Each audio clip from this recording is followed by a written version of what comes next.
በእኛ በሙስሊሞችና በእነዚህ በሙሸቢሃዎች መካከል ያለው የእምነት ልዩነት የበለጠ ግልጽ እንዲሆንላችሁ ይህን ሰው አድምጠን እንመለስ።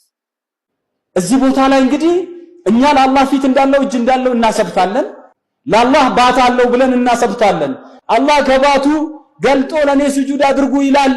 አያሉ ጌታ ጀሃነም ሞላሽ ብሎ ሲጠይቃት አልሞላሁም ስትል አላህ እግሩን ያሳርፍባታል። ለአላህ ሁለት አይኖች አሉት። አላህ Subhanahu Wa Ta'ala ይስቃል።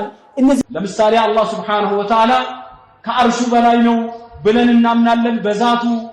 ውድ ወንድሞችና እህቶቼ በእኛና በእነዚህ በሙሸቢሃዎች መካከል ያለው ልዩነት መውሊድ የማክበር ያለ ማክበር ጉዳይ ብቻ መስሎ የሚታየን ከሆነ በጣም ተሳስተናል። የተወሱል የእስቲጋታ የተበሩክና የዚያራ ጉዳይ ብቻ መስሎ ከታየንም በጣም ተሳስተናል። በእኛና በእነሱ መካከል ያለው ልዩነት ውድ ወንድሞችና እህቶቼ ከዚህ በላይ እጅግ በጣም የከበደ ነው። ምክንያቱም እኛ አላህ Subhanahu Wa Ta'ala ብለን የምናመልከው ፈጣሪያችንና እነርሱ አላህ ብለው ሰይመው የሚያመልኩት እጅጉን የተለያዩ ናቸው።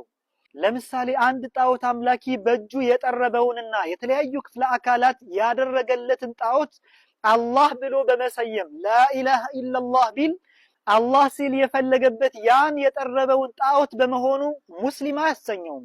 በተመሳሳይ እነዚህ ሙሸቢሃዎች አላህ ሲሉ የሚፈልጉበት ከተለያየ ክፍለ አካል የገጣጠሙትና ጭንቅላታቸው ላይ ያሰፈሩትን ምስል ስለሆነ ላኢላሃ ኢላላህ ስላሉ ሙስሊሞች አያደርጋቸውም። ምክንያቱም እነዚህ ሙሸቢሃዎች አላህ ሲሉ የሚፈልጉበት እኛ ሙስሊሞች የምናመልከውንና በፍጹም ፍጡራንን የማይመስለውን ጌታችንን ሳይሆን ከተለያየ ክፍለ አካላት የገጣጠሙትና ጭንቅላታቸው ላይ ያሰፈሩትን ስለሆነ ማለት ነው። ፈንተቢሁ ረሂመኩሙላህ።